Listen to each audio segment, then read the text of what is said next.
Hello guys, I'm Nancy. Welcome back to my YouTube channel. Today our topic is perspective drawing and 3D shapes.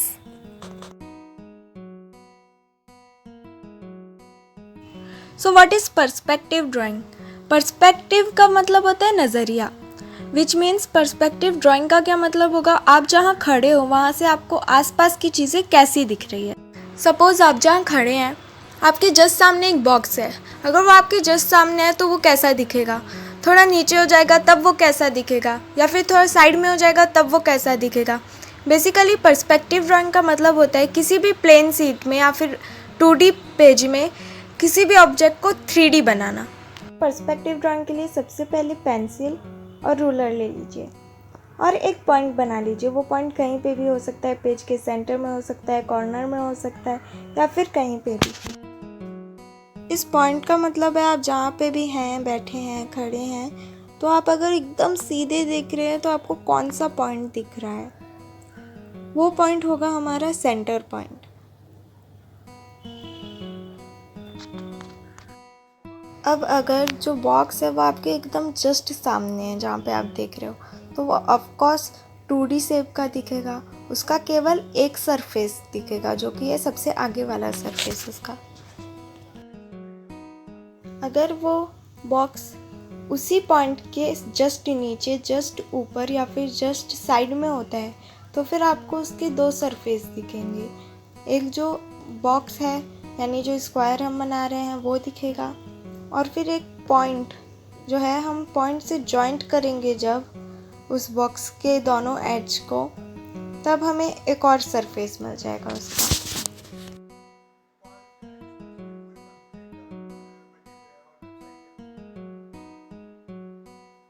First वाले में हमें एक surface मिला, दूसरे में दो सरफेस।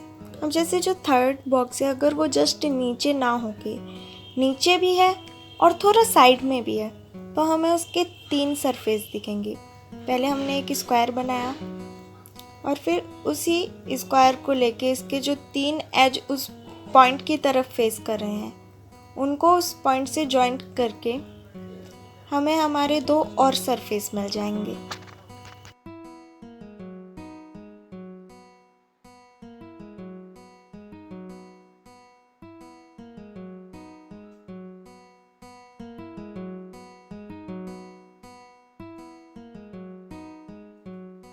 इसी पॉइंट का यूज़ करके आप कोई भी शेप बना सकते हैं। आप सिलेंडर भी बना सकते हैं, क्यूबॉइड भी बना सकते हैं, क्यूब भी बना सकते हैं, पिरामिड शेप्स भी बना सकते हैं। अगर आप सिलेंडर बना रहे हैं तो आप उसे कहीं पे भी बनाएंगे तो आपको या तो उसका एक सरफेस दिखेगा, एक साइड दिखेगा, या फिर उसके दो साइड दिखेंगे, एक टॉप नहीं तो एक बॉटम। और जो बीच का पार्ट है वो हमेशा आपको एक ही दिखेगा बिकॉज वो एकदम प्लेन और राउंड होता है, बल्कि ऐसा क्यूब में नहीं होता। सो ये तो हमारे शेप्स थे।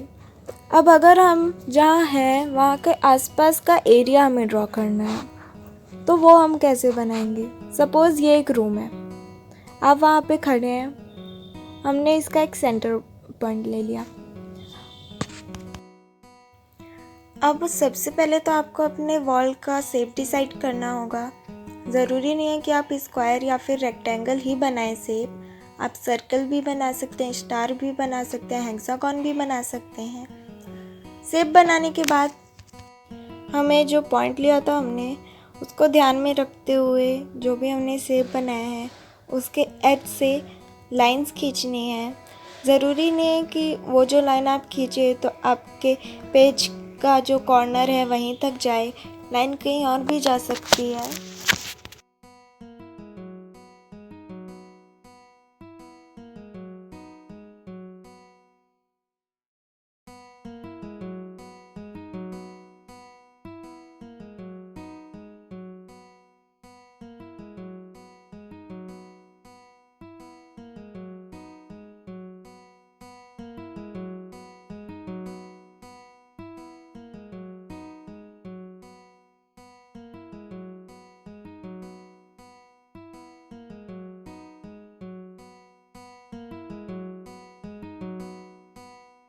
सो अब ये आपको रूम जैसा दिखने लगा होगा।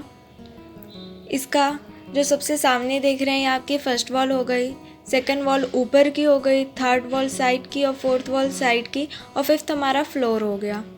और जो सिक्स्थ वॉल है वो आपके बैक में होगी, यानी आप जब खड़े होकर देख रहे हो तो आपको अपनी पीछे की वॉल नहीं दिखेगी, इसलिए वो वॉल यहाँ पे भी ड्रॉ नहीं हो पाएगी।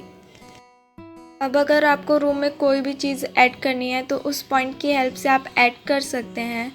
जैसे यहाँ पे मैं सबसे पहले उस पॉइंट की हेल्प से एक विंडो ऐड कर रही हूँ। आप विंडो और गेट्स के अलावा यहाँ पे 3D शेप्स जो अभी मैंने आपको बताया उनका यूज़ करके कबर्ड या फिर अलमीरा या फिर कोई और सब्सटेंस भी वहाँ पे ऐड कर सकते हैं।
अब मैं यहाँ पे बेड ऐड कर रही हूँ। तो बेड के लिए सबसे पहले मैंने बेड का जो अपर पार्ट होता है रेक्टेंगल वो मैंने बना लिया है और फिर उस पॉइंट से मैंने एक लाइन खींची है रेक्टेंगल के दोनों अपर एज में।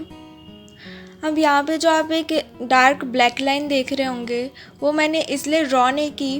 हमारा पॉइंट है अगर वो थोड़ा ऊपर होगा यानी बेड से उसका गैप थोड़ा ज़्यादा होगा तो वो जो लाइन है उस लाइन का गैप भी थोड़ा ज़्यादा हो जाएगा। लेकिन अगर जो पॉइंट है उसका गैप बेड से थोड़ा कम होगा तो उस लाइन का गैप भी कम हो जाएगा। जैसे कि मैंने यहाँ पे जो लाइंस बनाई है ये ऊपर भी हो सकती है और ये नीचे भी हो सकती है। आप जहाँ पे भी वो पॉइंट बनाएंगे उस पॉइंट के कारण आपकी ड्राइंग में थोड़े थोड़े चेंजेस आते जाएंगे।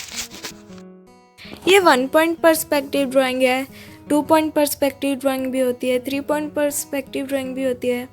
मतलब हमने यहाँ पे केवल एक पॉइंट लिया है जिसके बेसिस में पूरी ड्राइंग बनाई है। हम अगर 2 पॉइंट लेंगे तो उसे 2 पॉइंट पर्सपेक्टिव ड्राइंग बोलेंगे।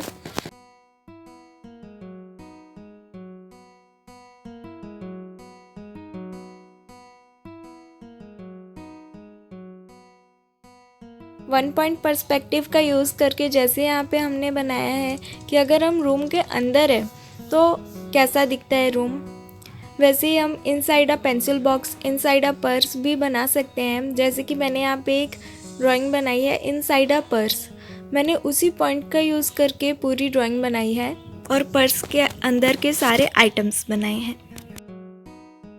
If you haven't subscribed me yet, then hit the subscribe button, like my video, share it and also comment down below which part of the video you like the most.